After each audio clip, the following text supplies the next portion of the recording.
Assalamualaikum warahmatullahi wabarakatuh. Waalaikumsalam warahmatullahi wabarakatuh. Sampurasun. Rampes. Alhamdulillah kita bisa Alhamdulillah, bertemu Pak. dalam keadaan yang sehat walafiat. Di sini saya lihat ada Bu Tince ya, Bu Tince dari SMK 4 Bandung.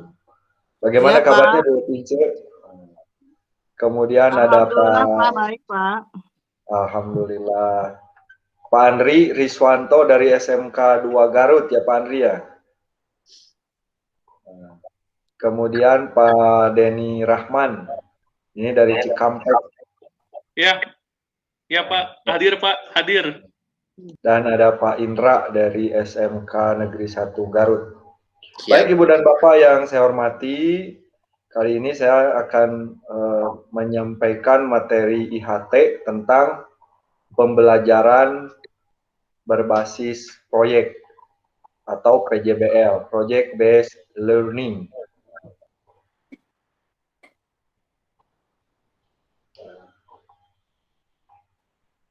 Baik Ibu dan Bapak, kita lanjutkan. Ini adalah tugas individu yang didukung oleh teman-teman dalam satu kelompok. Halaman berikutnya, Pak Andri, silakan. Tentang pengelolaan pembelajaran berbasis proyek di SMK. Apa sih tujuan kita mempelajari materi ini atau membahas materi ini? Yang pertama, supaya kita memahami definisi dari PJBL dan pengelolaan pembelajaran berbasis proyek itu. Yang kedua, memahami tujuan pengelolaan dari PJBL. Next. Halaman berikutnya, mari kita lihat teman-teman, Ibu dan Bapak, ada dua gambar di sana. Apa yang ada di pikiran Ibu, di pikiran Bapak-Bapak ketika melihat kedua gambar tersebut?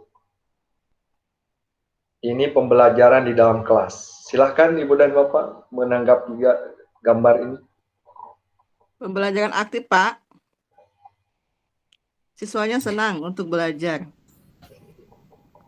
Kalau saya lihat itu di sini mereka lagi bosen Pak, karena mungkin belajar di kelas saja. Iya, betul. Itu kayaknya Lagi boring. boring, ya pusing lah gitu. Boring ya. Oh iya, saya salah, Pak. Maaf, Pak. Saya nggak kelihatan. Jenuh ya, anak-anak jenuh dengan pembelajaran yang mungkin konvensional begitu. Kemudian di halaman berikutnya, Pak Andri, mari kita lihat. Nah, bagaimana Ibu dan Bapak melihat gambar anak-anak yang sedang belajar ini? Lebih ceria, lebih aktif. Ya, kita lihat anak-anak lebih aktif, lebih ceria, tidak ada yang diam.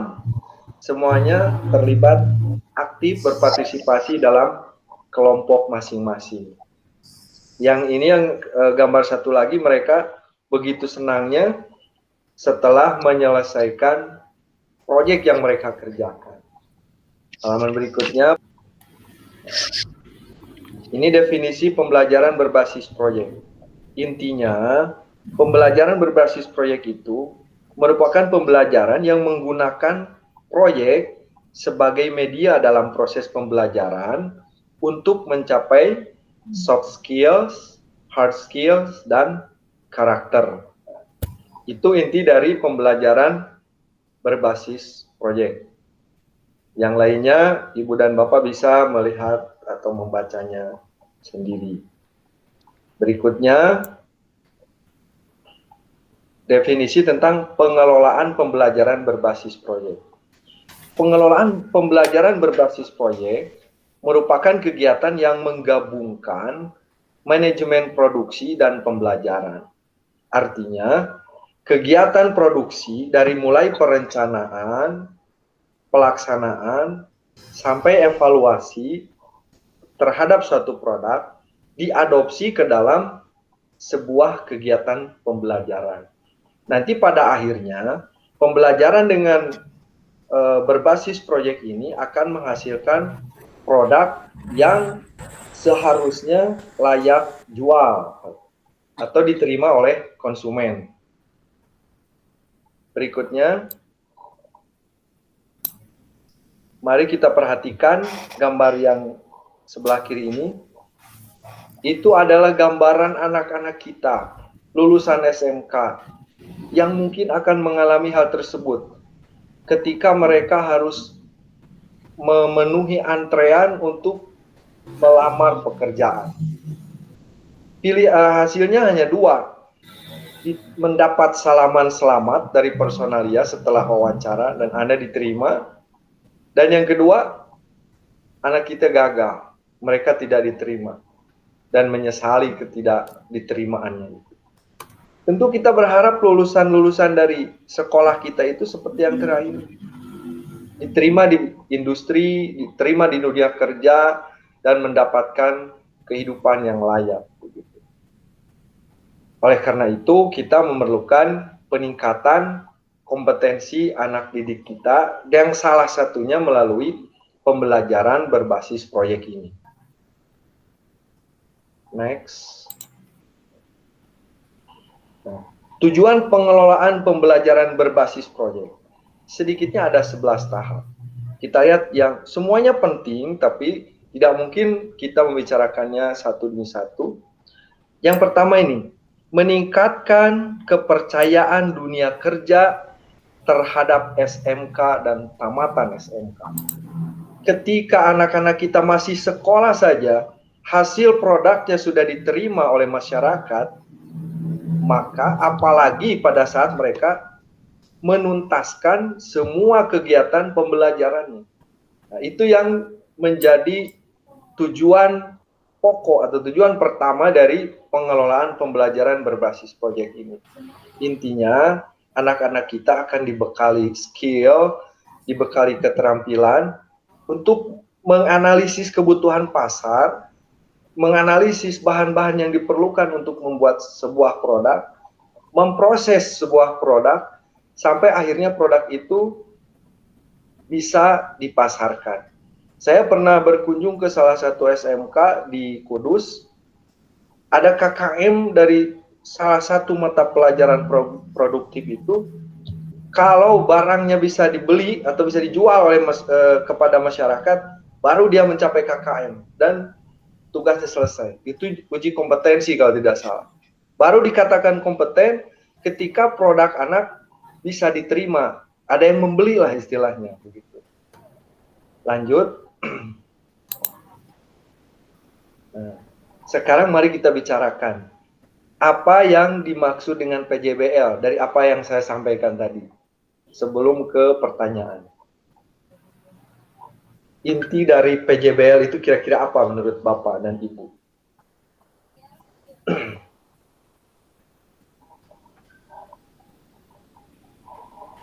Silakan Bapak, Ibu. Pembelajaran yang didasarkan pada proyek ataupun produk, Pak. Ya, secara singkat seperti itu. Ada tambahan dari Pak Indra, Pak Denny, atau Bu Tince? Model pembelajaran yang dalam pelaksanaannya dapat mengajarkan siswa untuk menguasai keterampilan, Pak. Mantap. Nah, dua pernyataan dari Pak Andri dan Pak Indra, seperti kembar ya, Andri dan Indra namanya. Dibalik, Pak. Jadi memang seperti itu. PJBL itu mengajarkan anak keterampilan atau menguasai sesuatu dari awal sampai menjadi bentuk barang tertentu. Kemudian pengelolaannya. Pengelolaan PJBL itu ya manajemen produk. Tadi kan manajemen dari perusahaan dibawa ke dunia pendidikan. Kemudian tujuan pengelolaannya yang utama untuk meningkatkan kepercayaan dunia industri, kepercayaan masyarakat kepada SMK dan tamatan SMK. Berikutnya sesi terakhir, silakan Bapak dan Ibu kalau ada yang bertanya.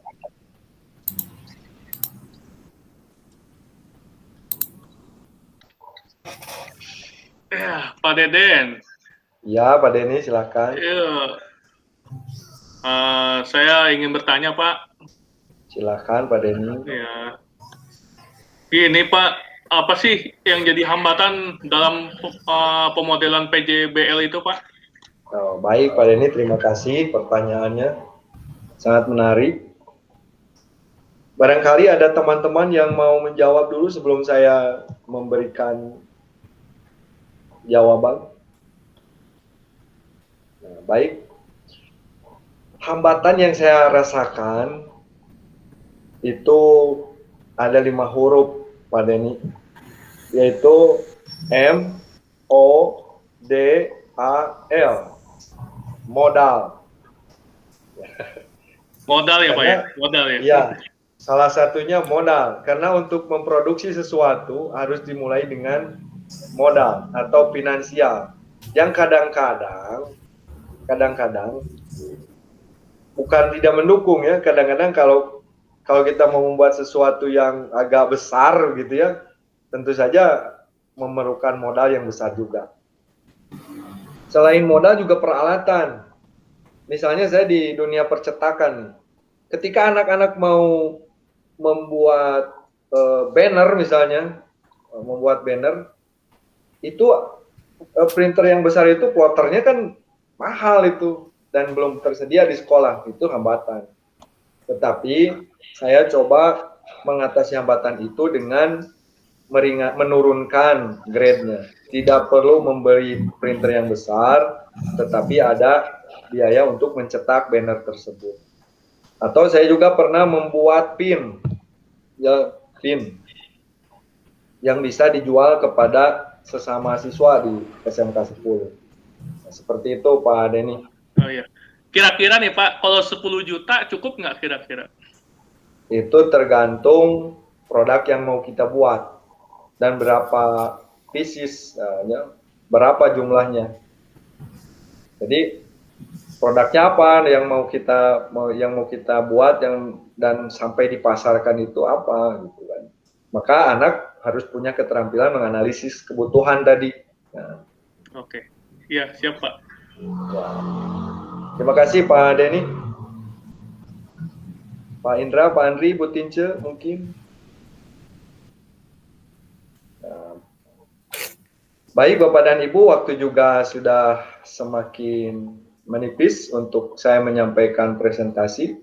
Dengan pembelajaran PJBL, anak itu dididik untuk menjadi atau memiliki jiwa kewirausahaan, di mana mereka harus terampil dalam menganalisis pasar, menganalisis kebutuhan pasar, kemudian menganalisis produk yang akan dibuat, menganalisis bahan untuk membuat produk tersebut, dan mengerjakan produk, dievaluasi apakah produk itu layak jual atau tidak, sampai produk itu benar-benar diterima oleh masyarakat. Seperti itulah PJBL yang akan meningkatkan motivasi anak untuk mempelajari sesuatu. Baik Ibu dan Bapak, selamat Ibu dan Bapak sudah menyelesaikan tahap pembahasan tentang pembelajaran berbasis proyek di SMK. Mudah-mudahan bermanfaat. Mohon maaf atas segala kekurangan. Terima kasih atas segala perhatiannya. Wassalamualaikum warahmatullahi wabarakatuh.